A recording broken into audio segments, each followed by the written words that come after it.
Louvado seja nosso Senhor Jesus Cristo, para sempre seja louvado. Quarta-feira das oitavas de Páscoa. Reconheceram o Senhor ao partir do pão. Meus irmãos e irmãs, nós estamos celebrando nesses 8 dias, como se fosse um único dia, a Páscoa de nosso Senhor Jesus Cristo. Hoje nós ouvimos o relato de Lucas 24, 13 a 35, onde a aparição de Jesus aos discípulos de Emaús, ela apresenta as primícias da igreja. O verdadeiro discipulado se dá pela escuta. O verdadeiro caminho de fé se dá quando nós cremos nas revelações, não de modo constitutivo, mas compreendendo que o Senhor se manifesta na vida comunitária. Nós temos aqui, na presença desse Evangelho, uma comunidade que escuta da boca do próprio Jesus o que é preciso ser feito. Principalmente quando os discípulos de Emaús começam a narrar ao Senhor ressuscitado como se ele não soubesse o que tinha acontecido, dizendo para ele todos os fatos que ainda estavam causando dor e angústia no coração deles por ainda não terem visto o Senhor ressuscitado. E aí Jesus explica para eles, apesar da não inteligência deles de poderem compreender que o corpo do ressuscitado é muito mais do que um corpo normal que foi vivificado. O corpo do ressuscitado é um corpo no qual ninguém pode jamais explicar. O ressuscitado é uma dimensão no qual todos nós um dia esperamos chegar, mas por ora só a fé pode fazer com que nós enxerguemos o ressuscitado.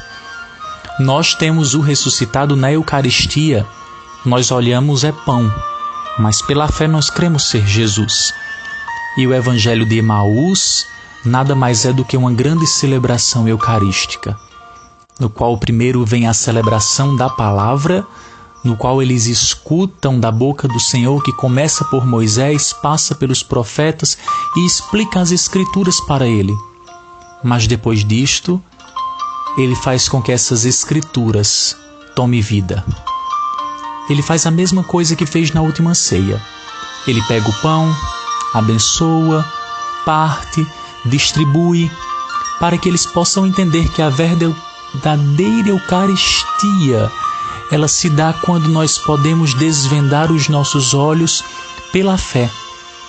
Porque se nós cremos apenas que é pão ou vinho e que é um mero alguém celebrando, nada disso vai fazer sentido. Algo muito interessante, a figura de Moisés, quando ele cita, expressa que Jesus é esse novo Moisés.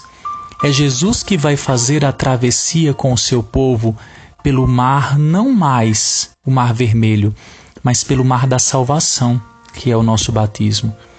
É Jesus que vai libertar-nos do nosso Egito.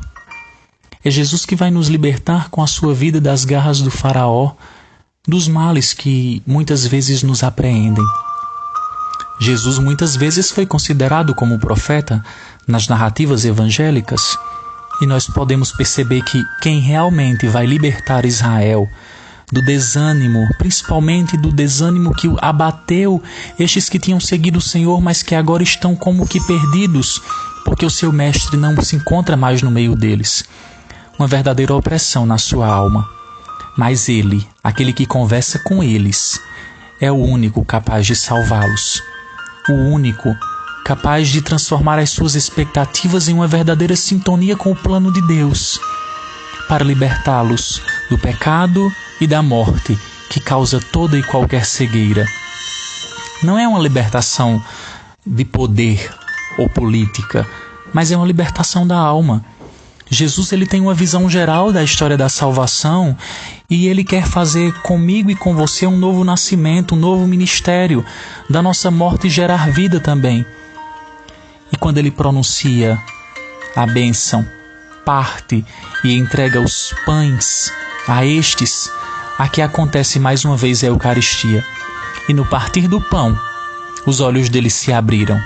Se abriram porque tiveram um discernimento espiritual de fé, que no lugar da refeição, estaria a presença real do Senhor. É no partir do pão, nesse gesto cerimonial, que se inicia o encontro. Nós sentamos à mesa com os nossos amigos para nos encontrarmos. Nós rimos e partilhamos da vida quando nós entendemos o que é realmente a liturgia eucarística. Primeiro a partilha da vida dos irmãos, a partilha do coração e depois a presença real do Senhor nos irmãos e nas espécies. Esse episódio tão sugestivo nessas oitavas de Páscoa nos dizem que é preciso voltarmos para o Pai, sem deixar que os nossos pés que estão na terra percam de vista o olhar que deve estar fincado no céu. Jesus ele caminha conversando com dois pobres homens nessa estrada de chão. Ele caminha do lado da humanidade inteira, principalmente nesse tempo em que a humanidade está também como esses discípulos de Emaús, incertos, com medo e, mais do que isso, distraídos por não perceber a presença do Senhor nesse caminho. Muitas vezes nós não reconhecemos Jesus. Repito mais uma vez, o caminho de discipulado não se dá no ver e no tocar em Jesus, mas sim na escuta e na partilha da refeição sacramental. É ali que acontece a verdadeira redenção humana. É ali que as nossas dúvidas se reconciliam com as respostas. É ali que nós vemos a salvação da vida e a salvação que nos visita. Nós não podemos procurar entre os mortos aquele que vive. Nós não podemos ficar como os discípulos lá no dia da ascensão, que ficam apenas olhando para o céu e esquecem que o Senhor olha para eles do céu e se encontra agora no seio da comunidade. Nós temos o desejo de sermos acudidos pelo Senhor. O Senhor que proclama a sua palavra e parte o pão para nós é o mesmo Senhor da cruz. É o mesmo Senhor que realizou sinais e milagres enquanto vivia na terra.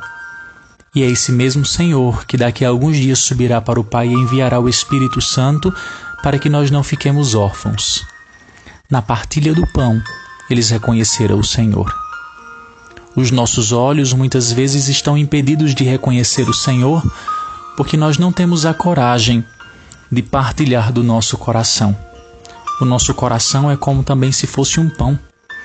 Ele alimenta o coração de outras pessoas e também é alimentado quando recebe o que há de bom dos outros. Nós estamos num caminho. A nossa vida é como Emaús. Muitas vezes nós estamos cegos. Estamos sem compreensão da vida. Estamos também medrosos, porque tudo foi nos tirado. O Mestre foi tirado. Aquele que nos ensinava e dava vida parece que morreu e silenciou. Mas não esqueçamos de algo muito bonito desse Evangelho. O coração deles ardia quando eles conversavam com Jesus e recebiam deles a sua palavra. Que o nosso coração possa arder nesse tempo. Já que não temos como partilhar do pão da Eucaristia, partilhemos do pão da irmandade entre os que nos circundam e também do pão da palavra. E deixemos que o nosso coração arda mais uma vez para bradar para todos: na verdade, Jesus ressuscitou. Eu vos desejo muita paz e muita alegria.